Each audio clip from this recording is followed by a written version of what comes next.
Broiler nutrition. Nutrition is a major impact variable upon broiler productivity, profitability, and welfare. The formulation and balancing of diet require a specialist nutrition skills, but farm managers should be aware of the nutritional content of their feed.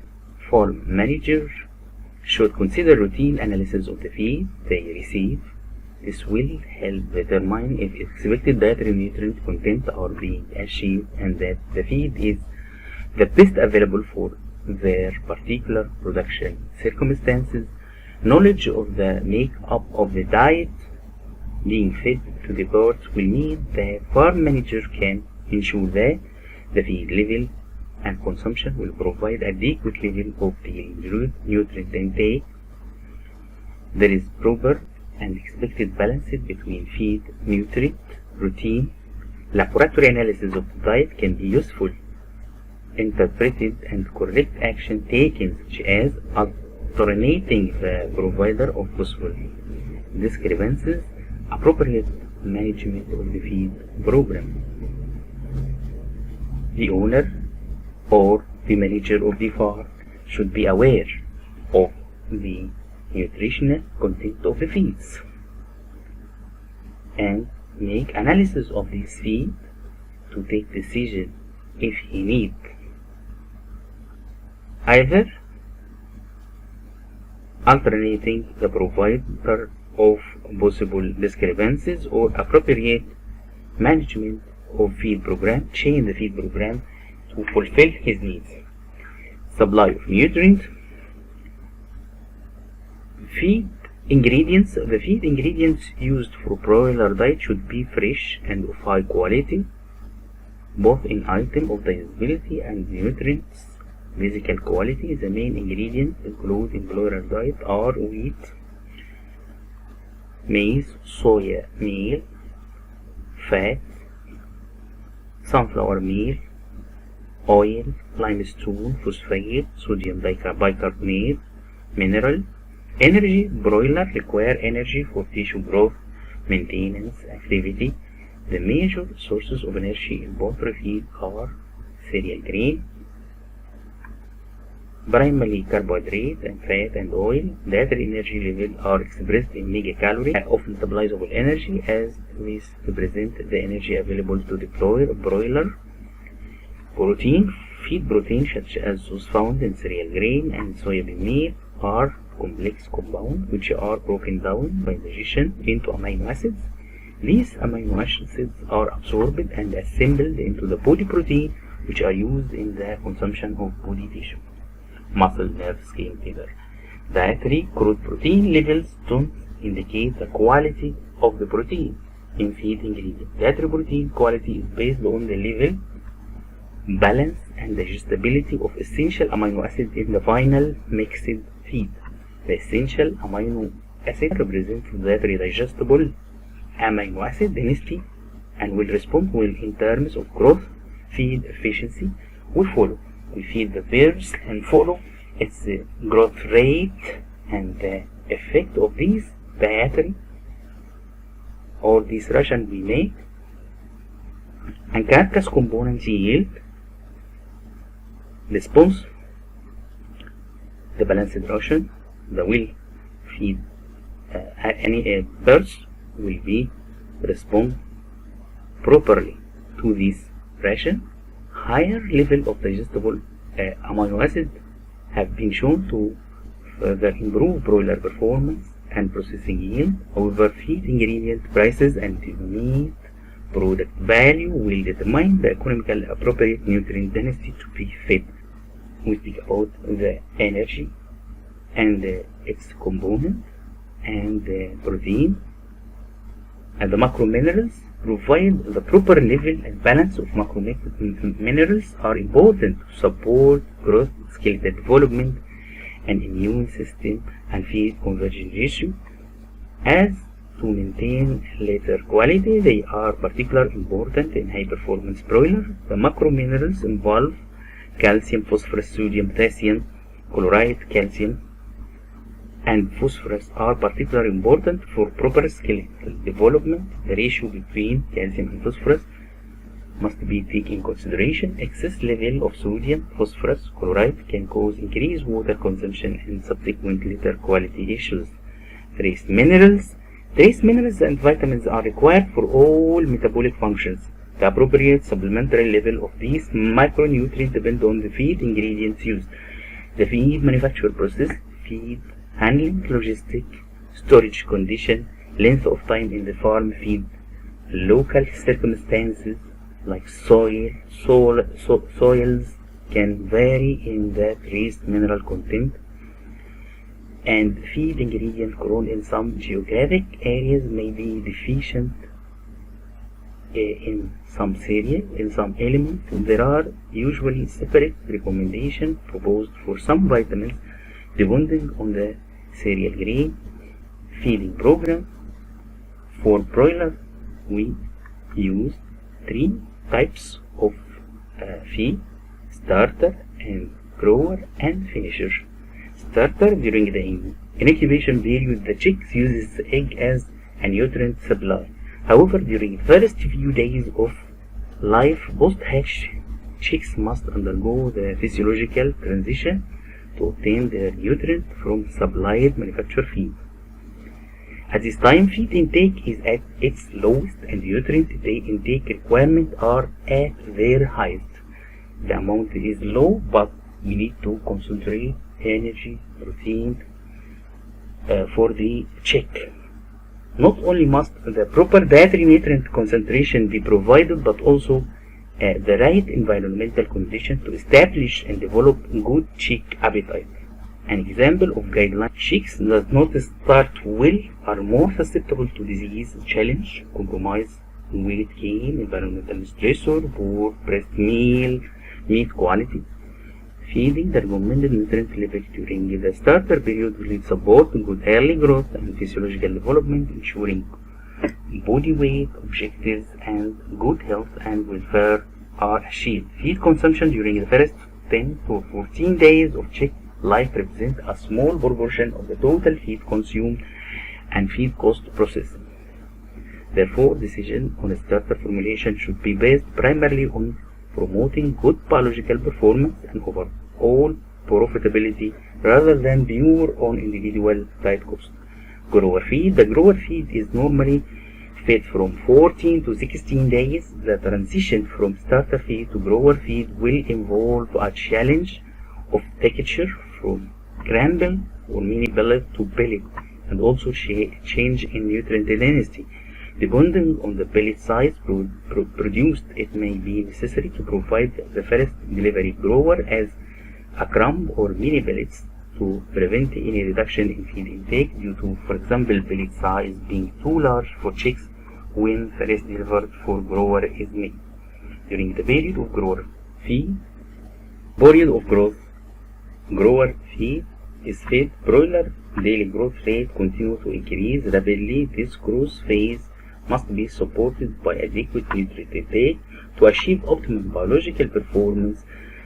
The provision of the correct dietary nutrient density.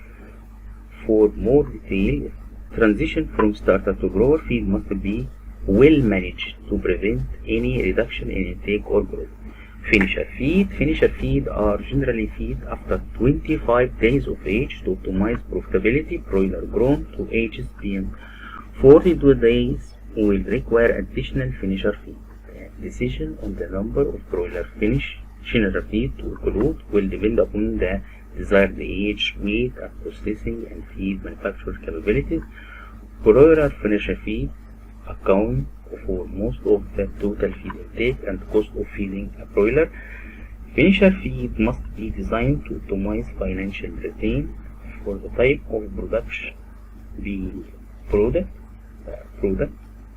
For example, for the nutrition value finisher feed are given in the specification. We will speak about the broiler specification, nutrition specification with the word portfolio. Depending on local legislation, withdrawal feed will be required when regulated pharmaceutical feed additives are used. The main reason withdrawal feed is used is to provide sufficient time period prior to processing to eliminate the risk of pharmaceutical product residue occurring in the meat product. Producer are advised to refer to the local legislation to determine the withdrawal time required. Sometimes we need to separate the male and female broiler from each feed from the physical feed and physical feed quality. Broiler growth is the result of dietary nutrient content and feed intake. Feed intake is affected by feed form. The best feed intake occur on good quality crumble, mini pellet or pellet feed, which has an uneven particle size may increase feed wastage. Smaller particles easily fall from the bird beak. Chicks showing higher level of fine below 1 mm in size or mash feed will waste more feed. Feed spoilage and wastage will substantially reduce the feed efficiency. Broiler growth and feed efficiency are improved by pelleting feed. This performance improved by attribute decrease feed wastage, reduce selective feeding, decrease ingredient segregations, less time and energy expended for eating, extraction of pathogenic organisms, thermal modification of starch and protein, improve feed profitability. Here we find a table: feed form and recommended particle size by age in broiler from 0 to 10 days, mini pellets, seed crumble, the particle size from 1 to 5 to 3 mm diameter, in mini pellet from 1.5 to 3 mm, from 11 to 18 days, mini pellet 1.6 to 2.4 mm diameter, 4 to 7 mm, 18 days to finish pellets from 3 to 4 diameter. When feeding mash, special attention should be paid to having a coarse or uniform particle size distribution. This will generally require grinding the primary cereal grain to a mean diameter of 900 to 1000 micron, where circumstances dictate that the mash rather than a crumble or pellet be used. Adequate performance can be achieved, especially where maize is the principal cereal. Mash feed will benefit from the inclusion of some of fat and oil infiltration to reduce dustiness. Here, example, we find the good quality pellet and mash feed. Here the seed. Testing feed physical quality. Physical quality of feed is particularly assessed by the size of the feed particle actually present to the bird. It's often difficult to assess this on the farm, where subject opinion can lead to the poor description of the feed texture. Methods for measure feed quality using shaker sieve device, which qualify the vertical size distribution of feed in straightforward and easily observed manner. This is the aviation sample taken should represent the physical feed quality that actually represent the bird. Sample should be taken from the hopper closest to the feeder. The feed physical quality testing shaker sieve comes with instructions, and this is from aviation company. Particle size profile. The particle size, recommended particle size distribution of crumble and pellet are shown in this table. In starter and grower and finisher, the crumble 15%, the pellet 17%, the finisher, the pellet less than 70%. The shaker sieve can also be used to assess the particle size distribution of mash feed. An example of suitable mash particle size distribution are included here: the particle and the coarse mash. Grain feeding. The feeding of balancer feed with whole grain, wheat, oat, barley should ideally be without husk, may reduce feed cost per ton for saving in feed manufacture. Whole grain feeding support a better gut microflora, enhance digestive efficiency, and improve litter condition. However, it must be offset against loss of eviscerated or breast meat yield unless the pelleted balancer feed composition is adjusted to compensate for the inclusion of the whole grain. The level of inclusion and nutrient profile of grain being utilized must be precisely accounted for in formulating the compound and balancer feed. In an appropriate adjustment is not made, livestock performance will be compromised as the diet will have an inappropriate nutrient balance. Caution must be exercised when using antioxidant and other drugs in the feed to ensure legal usage level.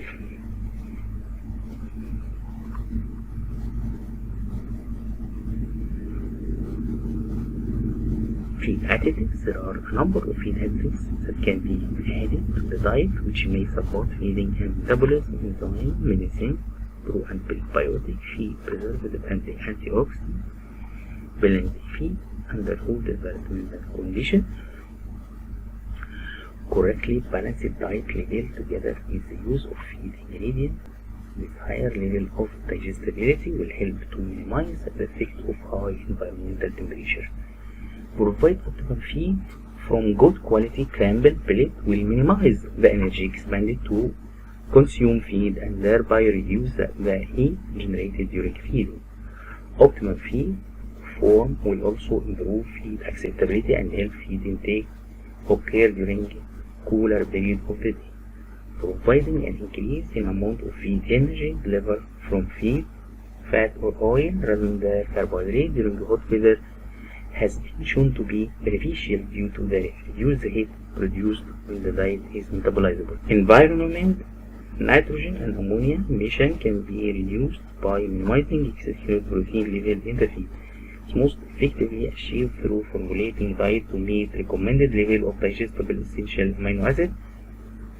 Phosphorus excretion rate can be reduced by avoiding excess provision. Digestibility can be enhanced by the incorporation of phytase enzyme in the diet. Litter quality. Moisture level will produce less ammonia into lower litter moisture level will produce less ammonia into the atmosphere, which help reduce respiratory stress.